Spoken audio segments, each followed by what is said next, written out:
What's going on, guys? Welcome back to the channel. I've had a few requests lately about cameras I use, where I mount them on the bike, and even a couple of questions about how I edit for my reels. So figured I'd take you guys for a ride, and let's get into it.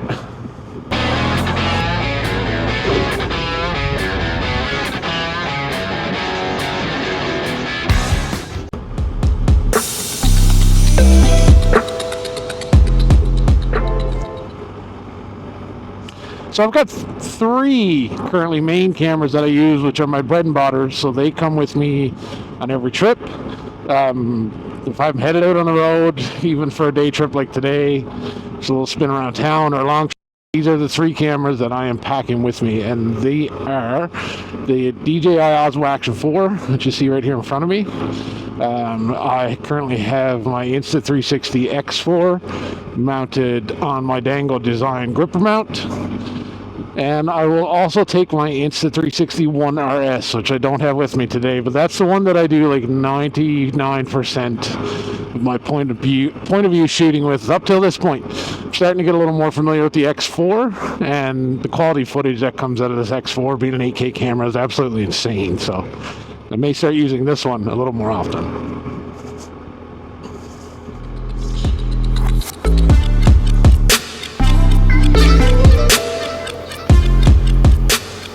Position-wise on the bike, there's a few spots where I mount them that some of you guys would be familiar with, but for those that aren't, they are in one of like 4 or 5 places. So there's the mount I have right in front of me, which is what my Osmo Action 4 is currently on, which is just a little arm with a ram clamp mount there to attach to the handlebars. You can use it to attach to your crash bars as well. The other one, which 90% of my footage that you guys see is from that point of view mount, which is the one that I have on my helmet right now. That's the Dangle Design gripper mount right here on the chin. Other places you've seen me mount them is, you haven't seen the mounts, but you've seen the shots, and I'll throw some up here on the screen so you know what I'm talking about, is using the same sort of clamp on the arm, but a longer stick. So it just sticks out to the left a little farther, and that'll look like this. Another place you've seen me mount it that's very popular, I actually don't have it with me, and I honestly haven't really tried it here on my BMW much because I don't have top crash bars, but is the stick mounted out on the bar, and it gets a footage of like somebody shooting you from the front, which I think is pretty cool. And that looks just like this. One of the last spots that I do occasionally mount a camera, I don't do it often enough, but would actually be like right behind me. So I'd mount it to like the luggage rack and stick the selfie stick up in the air, and it'll get some cool shots, almost looking like somebody's filming behind you with a drone if you zoom out far enough. And yeah, that'll look just like this.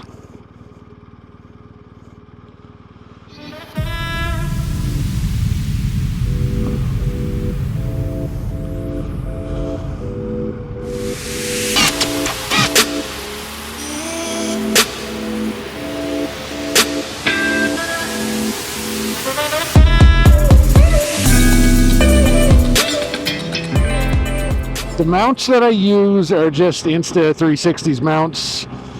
You can probably see the one here that I have on the bar. It's the same thing as the one that mounts on the crash bar down here. The only difference is that the stick, there's a little 1/4-inch threaded section in here that the stick will mount onto, and it makes it longer, so it allows you to get more of a distant point of view shooting back at you.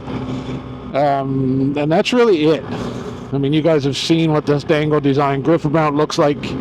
If you're interested in that at all, or if you have any questions, by all means, please reach out.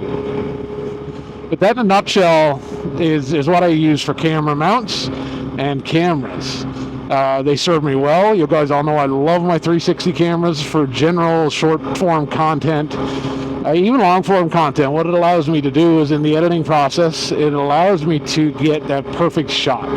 So instead of being confined to just the angle of, say, a standard action cam like this Osmo Action 4, it allows me to play with the angle, and I can move it up or down side to side. It does create a little more work in the editing process depending on the editing software that you use. So currently I use CapCut for most of my long form, and even the occasional reel I use it as well. I find CapCut is a real good middle ground between something like iMovie and say like a DaVinci Resolve or Adobe Premiere Pro, which for somebody kind of just starting into long form video content, I find to be like very overwhelming.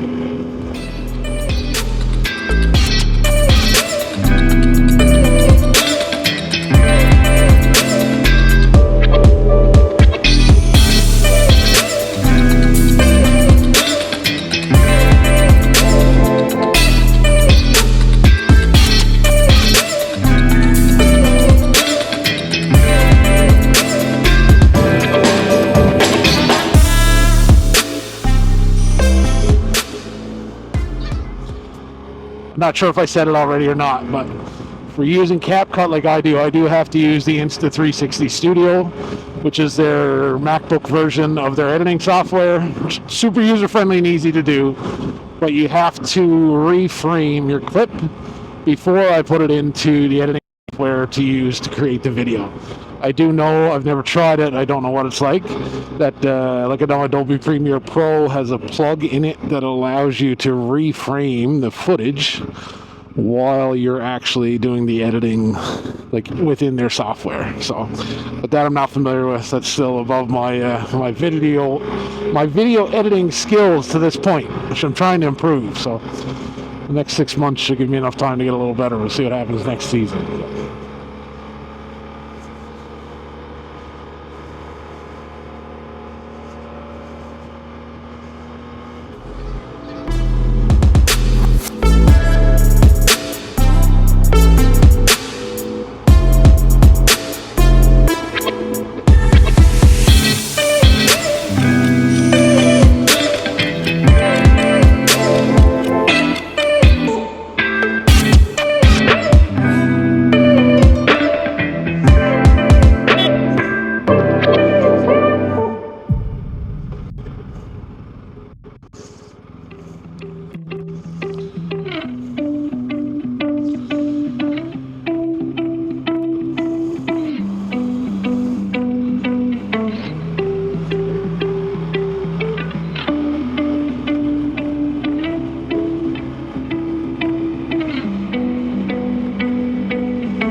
Well, thanks for coming along. I'm going to continue this ride for a little while because it is mid-October, and where I am located in northern Canada, a day like this is not to be wasted this time of year because winter's coming. So I'm going to carry on riding. I'll take you guys along for a little bit of it, but when I get back home, we will continue on with how I use the Insta360 app to edit all the reels you guys watch every day.